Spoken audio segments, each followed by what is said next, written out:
Welcome back. Canada historically, of course, has been a global center of mining finance and has tended to lead the developed markets with its level of publicly traded mining companies on its exchanges. That has changed in recent years, and we're going to talk about it now with Tim Babcock. He is president of the TSX Venture Exchange, and he joins us from Toronto right now. Tim, thanks a lot for joining us. As you know, I'm sure Bloomberg News recently shone a spotlight on the declining number of listings on the TSX and on the TSX Venture Exchange in the mining sector.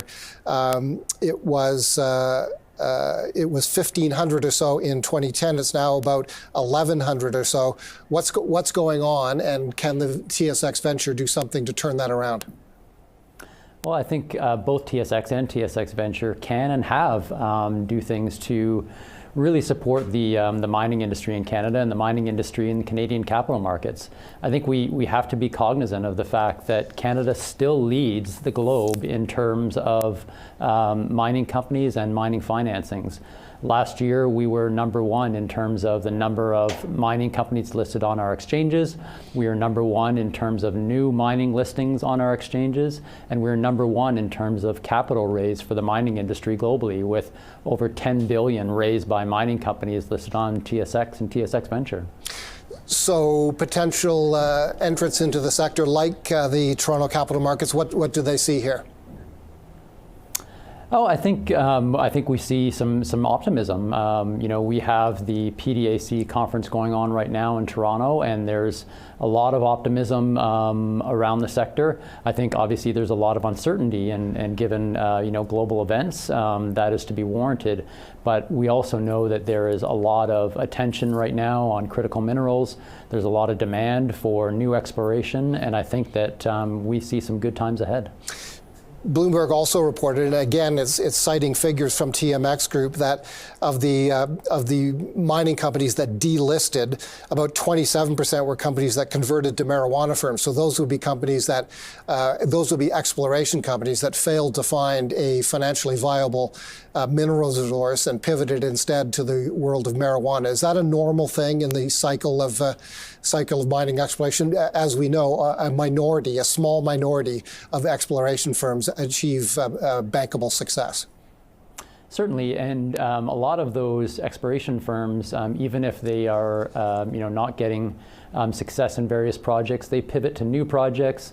They may be subject to M&A transactions. I think about half of the delistings that were quoted were because of M&A with other companies listed on TSX or TSX Venture. And you look at the nature of our capital markets. We have a very good, healthy, and robust venture market in Canada. But that means that companies may not succeed on their original business plans. And again, they will pivot. They may be subject to additional takeovers. They may be subject to mergers with new businesses. And that's been a very healthy aspect of the Canadian capital markets for decades. Can junior companies find the financing they need to stay active? Absolutely. I think when you look at the activity on both of our markets, it is still very robust. And you and I, Paul, we sat down 2 weeks ago and we talked about the annual TSX Venture 50 ranking. And of those 50 companies, 31 of those were mining companies. Those mining companies added over $5 billion in market cap last year. They raised close to $1 billion just amongst those 31 companies. So there is still definitely capital out there. And what we're experiencing this week with the PDAC conference is a lot of investor interest and a lot of companies capitalizing on that interest.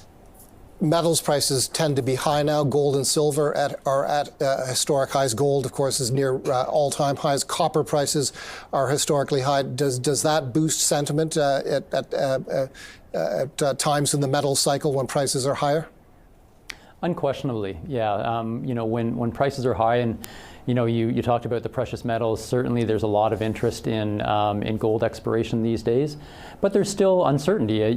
Be very clear that there is still uncertainty in the marketplace, and people are going to be a little bit more discerning about where they place their money. But those high commodity prices certainly fuel activity. A lot of the focus in the global conversation on metals these days is on so-called critical minerals like lithium, cobalt, other minerals seen as being crucial to the future of a less carbon-intensive economy. How active are Canadian miners in those segments, and juniors in particular? I think quite active. You know, Canada is blessed with resources across the spectrum.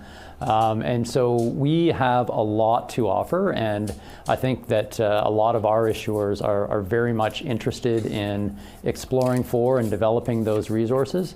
I think that there are certainly some challenges in the industry, whether you look at things like the mineral investment tax credit that was just renewed, thankfully, for 2 years.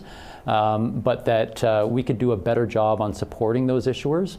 And I think that that's something that we need to focus on, is how we better support the Canadian resource companies going forward. So we began by talking about the material decline in listings on the TSX and the venture over the past 15 years, from 1,500 publicly traded mining companies to about 1,100 now.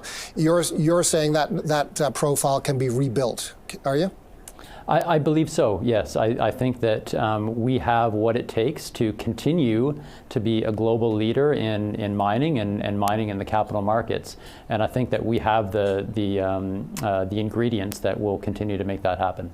Tim Babcock, thanks for joining us. Tim Babcock is president of the TSX Venture Exchange. Let's check in on the markets before we turn things over.